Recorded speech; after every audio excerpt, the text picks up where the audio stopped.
उसके हाथ ये स्टोन लगा था, जिसे हाथ में लेकर गौतम को अपने अंदर कुछ अलग तरह की वाइब्रेशंस महसूस हुई थी। आज भी गौतम को वही वाइब्रेशन अपने अंदर महसूस हो रही थी। उसकी नजरें सिर्फ उस हाथ में रखे स्टोन पर थीं, लेकिन स्टोन के साथ ही आज उसके सामने एक बहुत बड़ी मुसीबत भी खड़ी थी। गौतम, क्या कर रहे हो? हमारे सामने लोग हमें मारने के लिए खड़े हैं और तुम यहाँ खड़े खड़े टाइम पास कर रहे हो।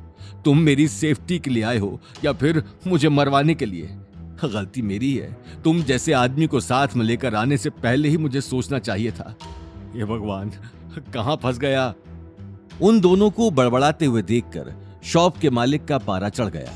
उसकी शक्ल देखते ही अनिल का सिर पसीने से तरबतर हो गया। शॉप के मालिक के साथ कुछ हट्टे कट्टे मुश्तंडे गौतम और अनिल को घेर कर खड़े थे। अनिल का सिर पसीने से तरबतर हो चुका था, लेकिन गौतम की आंख अब तक उसी स्टोन पर अटकी हुई थी। राजी खुशी सामान ले जाते, तुम्हारा भी इतना टेम ना खराब होता, लेकिन तन्ने तो हीरो बननो है ना, तो थारी हीरोगिरी मैं निकालूं। ये बात सुनते ही गौतम अगले ही पल समझाने के लिए आगे आ गया। सेठ जी, मेरी बात सुनिए। आपको कोई गलत फहमी हुई है। हम यहाँ कोई पंगा करने नहीं आए, बस सामान खरीदने आए हैं। तो फिर ये आदमी पुलिस की धमकी काई बात नो दे रही है? देख भाई, पुलिस से मैं कौन डरूं? नहीं, इनका कहने का ये मतलब नहीं था। वो बस बातों ही बातों में निकल गया। हम लोग भी पुलिस का कोई पंगा नहीं चाहते हैं।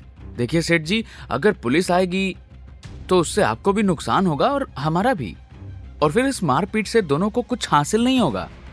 ये बात सुनते ही शॉपकीपर अपने आसपास देखने लगा।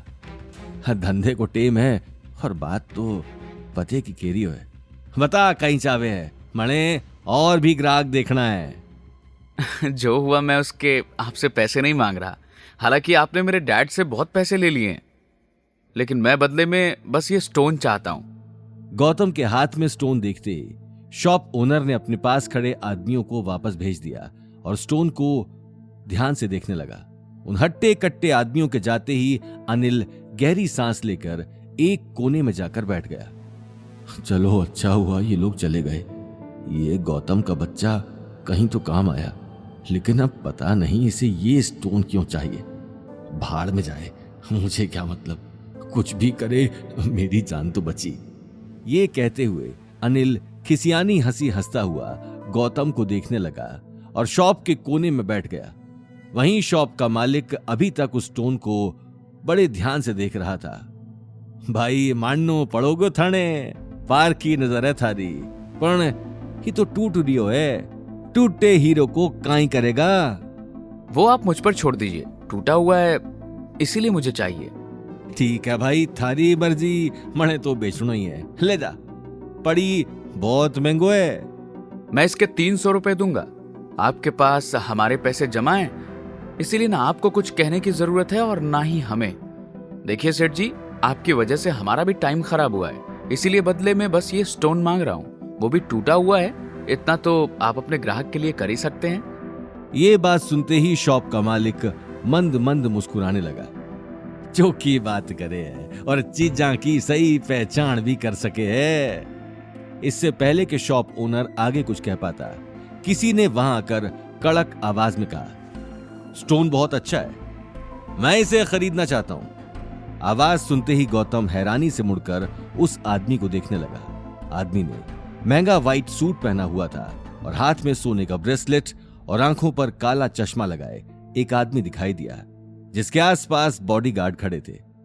दरअसल वो कोई और आदमी नहीं, शहर के रईसों में से एक रईस वेदांत माथुर था।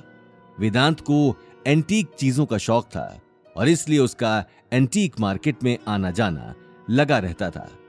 सेठ जी, मैं ये स्टोन खरीदना चाहता हूं, कहिए इसकी कीमत कितनी है?